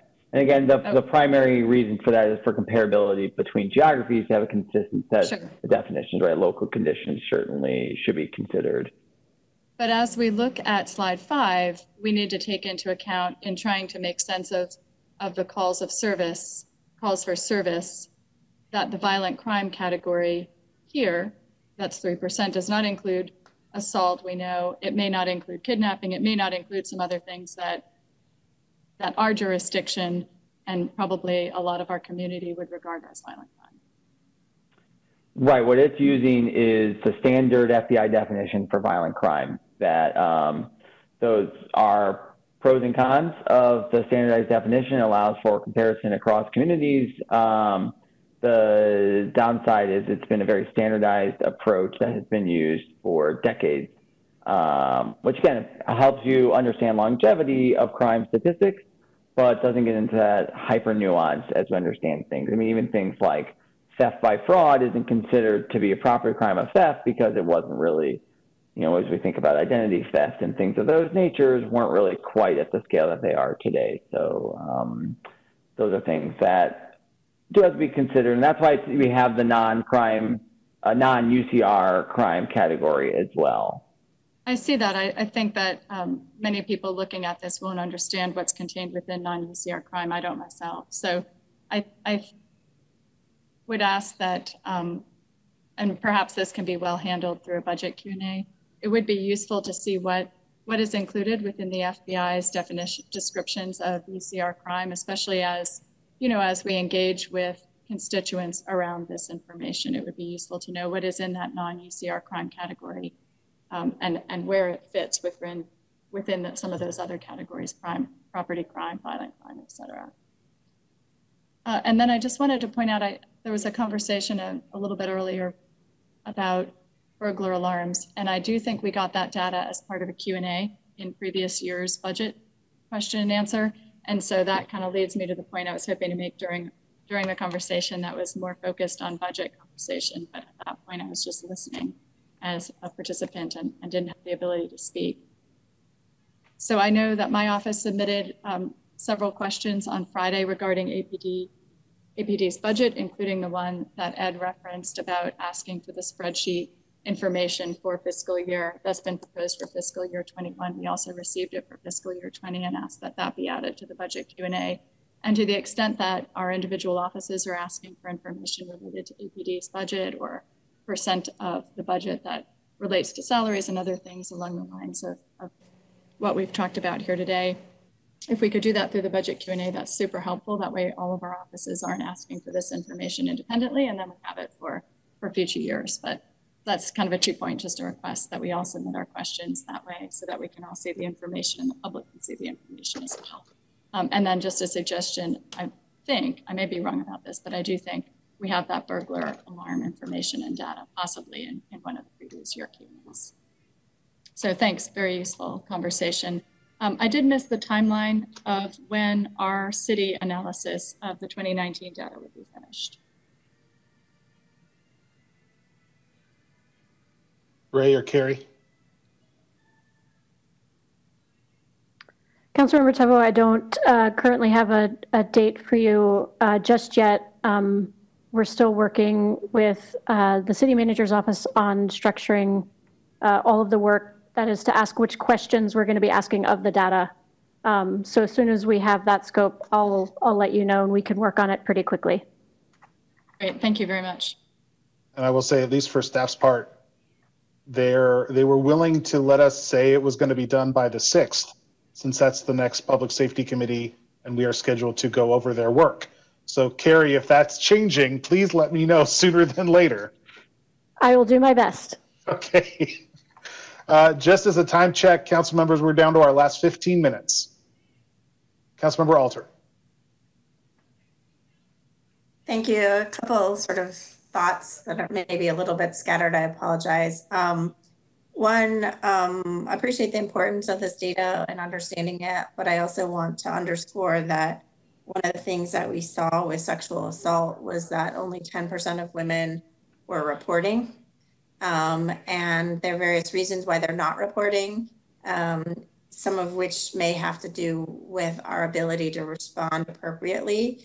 And it may be that to promote safety, we have to make additional investments. Councilmember Flanagan alluded to this earlier, with investigations and other kinds of things. So I wanted to flag that. I also, on a broader level, want to flag that I'm very concerned about moving victim services out of APD. We really have to ask if any sort of moves really benefit the survivors. And while I'm open to a conversation of that, I've not yet heard a good rationale for that, and will be any conversations to that effect. I'm going to be really trying to understand what kind of benefits they deliver to the survivors. The last thing I wanted to do was ask Chief Manley if you could speak to any thoughts on the nuances that we should be thinking about when we talk about park patrol as something that can move, because I know that was moved to APD not that long ago, and there was obviously a rationale at that point, which I'm not fully familiar with, but this sort of boomeranging back and forth and stuff, I would like us to have the lessons learned. So I don't know if there's anything you can share now, or if Ray, if you have also any documentation you can share about when those choices were made to move park patrol into APD or to move the airport patrol into APD, because presumably there was rationales at that point in time. So maybe if there's broader information, you can get that to us, Ray, and then Chief Manley, if you wanted to speak to any thoughts you had on that, or Chief Gay. Certainly. So as a community, we went through what was called consolidation at the time.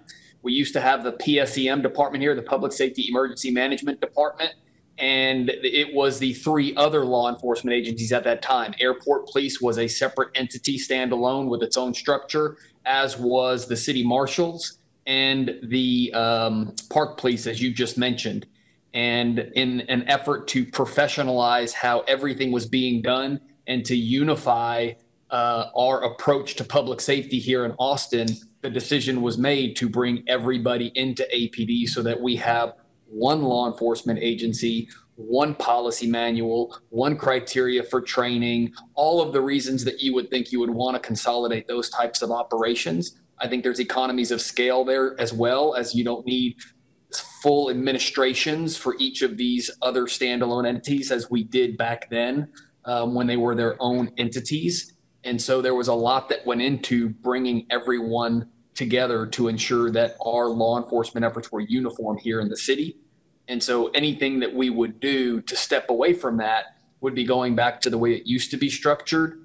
And as commissioned police officers, again, they can only report to commissioned police officers. So I don't know what that structure would look like.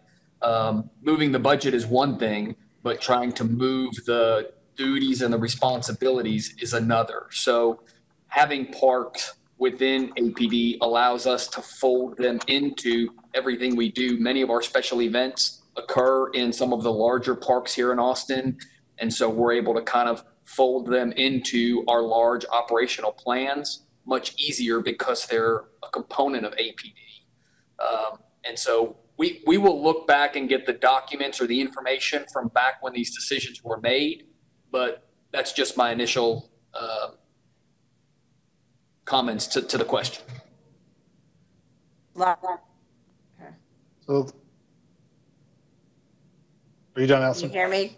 Yeah. Can you still hear me? Because I've lost you there for a second. I've got an unstable connection today. Thank you, Chief, for that.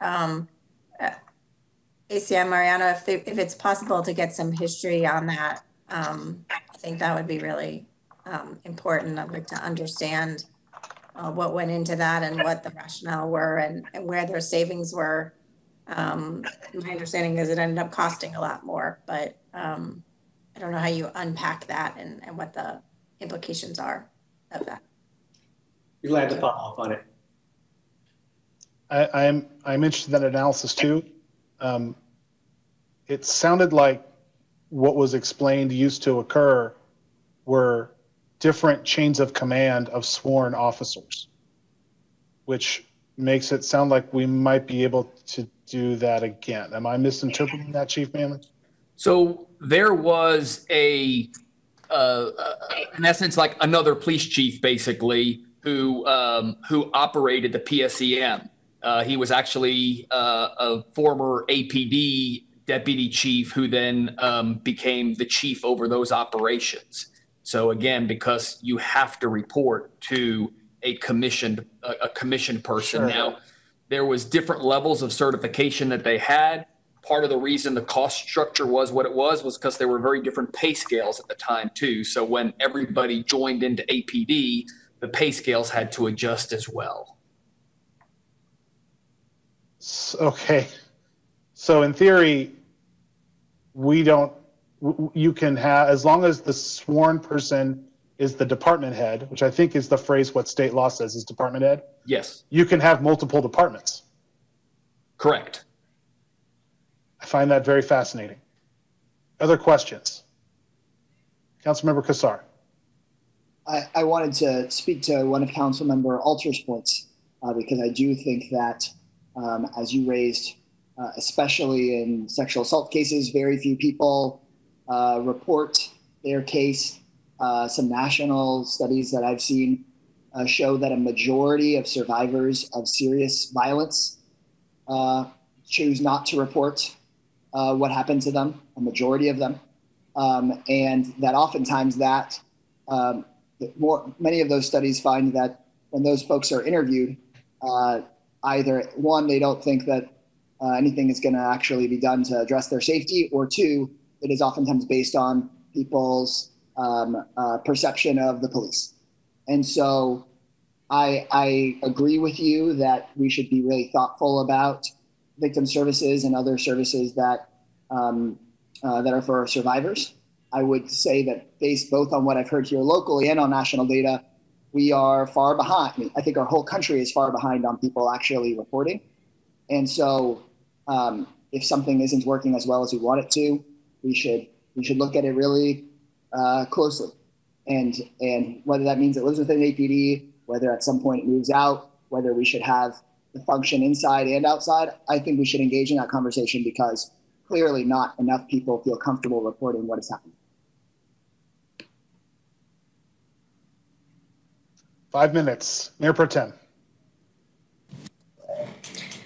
So I understand the numbers that the data analytics guy gave, and Chief, you're saying that it's not an apples to apples comparison. So I was wondering can you provide us some statistics on the number of, you mentioned that assault is not included in the assault category that they had. Can you provide, as we continue to have these discussions, I think it'd be helpful for us to, according to your numbers and how they're categorized by APD, what percentage are those violent crimes and how, you know, those different kind of crimes are defined? And then also when, so I guess, would you be able to provide that? So to that question, I think some of that's going to fall into the work that Carrie O'Connor and her team are doing. And then to where that work doesn't address that issue, we can, again, just from the count on the number of offenses, we could very easily replicate what data analytics did and include things that we believe are violent crimes here in our community. The part that's harder to capture and that requires a much more in-depth analysis would be that if we're trying to say how much time do officers spend as a percentage of all time available on certain types of crime, you really have to know that we sent 4 officers to this call, 1 left after 45 minutes, the next one left after an hour and 15 minutes, and the other 2 stayed for 3 hours and finished. And so that level of analysis is very, very detailed, but that's the only way you can truly say where police officers are spending their time and how much time they actually are spending on violent crime versus others as a percentage of their total time. Okay. Well, if we could have a general idea, that would be helpful. And then why certain things are categorized.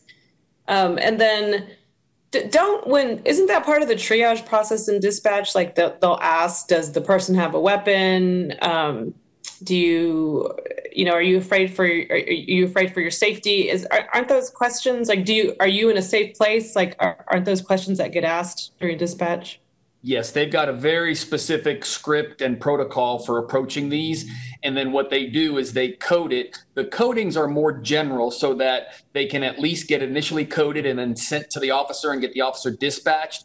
And then as they're asking all of those follow-up questions and getting all of that additional information, they're providing updates to the responding officer. So it's likely not going to change how it was initially categorized, but they want to get it initially categorized as it is a disturbance. Let's get officers en route. And then as they ask follow-up questions, they'll be passing that information along to the responding officers. You know, how many people are involved? Are there weapons involved? Are there people injured? Things like that. And that's why I was talking about how what is initially coded as a disturbance on the in the CAD might be something very different in our RMS system. It might actually be an aggravated assault. And so the 2 systems are not comparable. Okay. And then when you mentioned the question about traffic stops, when you say that those are the most dangerous, are those, it'd be nice if we could have, when we're having these conversations, because we're all learning here, if there's a way to provide context where, is that all traffic stops and any traffic stop, they're the most dangerous call police officers make, or are they more like DWA traffic stops or, you know, a person fleeing traffic stop? Like, it'd be nice to have a context of what exactly kind of traffic stop we're talking about. And then just lastly, as we're trying to have, you know, very candid conversations about how we rethink our response, I guess I just ask you to you know, when the question was asked about the traffic stops and you said, well, if we stop this, then we can't do this. Like if we tell these people to stop doing, if we have another force, so to speak, that does traffic stops, then we can't have the people that do the traffic enforcement. And I guess I hope we can, like those 2 don't have to go together. Like we can solve for both is what I'm saying is. And I think that's where we're all trying to get there is, yes, we still want, you know, maybe those who still are interested in speed management, you know, we need that. And that's what constituents do ask for a lot, especially in neighborhoods. It doesn't mean we can't rethink how we do that as well. So just ask you to help us get to a place that I know that we don't know where we're going, but we need to try to think about something. And that's I understand that's a difficulty is we don't know, but these are good conversations for us to brainstorm basically. And if I may, please don't take the comments that I make as resistance. I just want the same thing, to make well-educated and informed decisions. And I do see it as my role and all of my peers that are on this call as well, just to throw all of that information out there. And so, yes, traffic stops, I said they're one of the most dangerous. It varies year by year. And we can look to see if there's been any studies as far as whether one type of stop is more dangerous than another. But we've unfortunately seen those horrific outcomes across the board, whether it's a subject fleeing or whether it was what was an innocuous traffic stop for a minor violation. But I am not trying to throw up roadblocks. I am just trying to make sure that these decisions are as informed as possible with the information we have as with our public safety backgrounds. And then, of course, about the park police and things like that, I do think it's important that we come from the perspective of history of why we did it in the first place. So thank you for giving me the opportunity to speak. So we are at 5 o'clock. We can stick around and take a few more questions, but if any council members need to leave, or Mr. Horowitz, looks like you're having some internet problems. If you need to leave, that's good too. But let's take some more questions. Councilmember Harper Madison. Thank you, Chair. Thank you to everybody who's presented today and who's been available to answer some of these really important questions. It's very helpful. So I just wonder if something we can add to the purview of the citizen body that's doing some of the audit work and doing some of the assessment around cadet classes. As Chief was speaking to the efficacy of having, one vehicle be the pass-through for all points of consideration, and as we're thinking about moving certain departments around, I want to offer the opportunity for the folks who are doing these assessments and conducting the audits to determine whether or not that perspective of efficacy is as valuable as having multiple points of accountability. I can't help but wonder if what we're saying at the end of the day, we have so many points of consideration with the department at varying levels and things that need to change substantially in order for us to have, what it is that the community and many of us are demanding.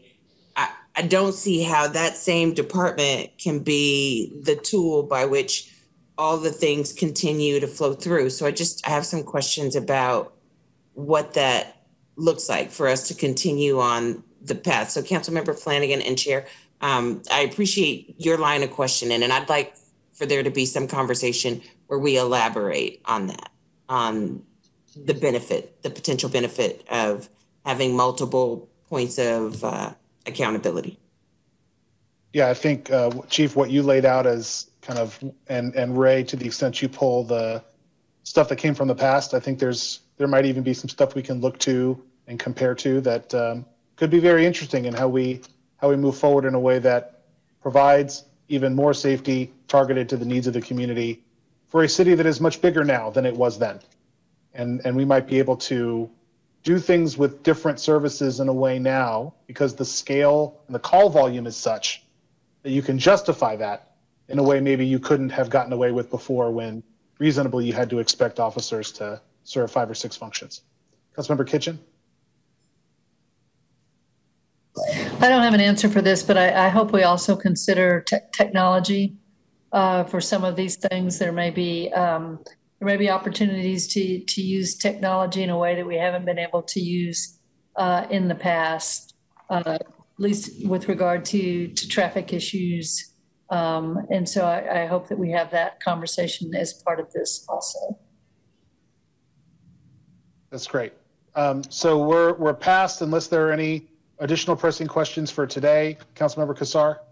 Just because I assume that the press might be reporting it, if you go to the appendix of Mr. Horowitz's report, because I assume that he probably would have brought this up if his internet was here, we can actually pull out the assault category that was being discussed earlier in the meeting. From looking at it, it looks like it's 4.7% of time is the standard assault. Oh, there he is. So maybe I'm speaking out of turn. Tell me if I'm wrong here. So that would add up in his report to about 7.5% of APD time, which is still pretty surprising to me, smaller percentage of time than I would have guessed. And even if it were weighted, let's say it was double weighted, that might be 15%. or triple weighted at 22%. So still a smaller chunk of the time than other activities. Is that generally right, Mr. Horowitz? Yeah, I would concur with that. For those interested, the full report's got a detail of those subcategories with all of that data and a fuller breakdown of the methodology that we just tried to provide in brief. But that's exactly it. The general trend should relatively hold. All right. Can I just ask where the report is? The full report? I know that we were sent out the PowerPoint. Is the full report linked to the committee? We'll make sure that the full report gets sent out. I think it was sent to us by the Austin Justice Coalition, so it might show up in your external email folders, but we'll make sure that that gets sent as well. Thanks. Any final comments? All right, thanks everybody. This was, I think, another great committee meeting. Mr. Horowitz, thank you for spending some virtual time with us today.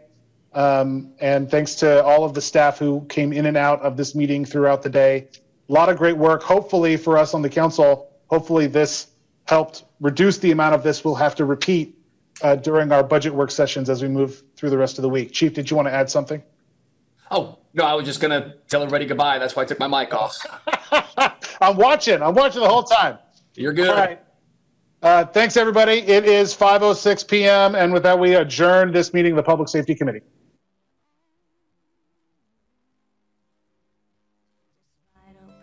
Dr. Phil and all our culture self-help spiel. She loved you the most. She loved and loved beyond her means, waiting for you to get clean. Long enough to find your feet, set things right so y'all could start a better life. But the voices took you for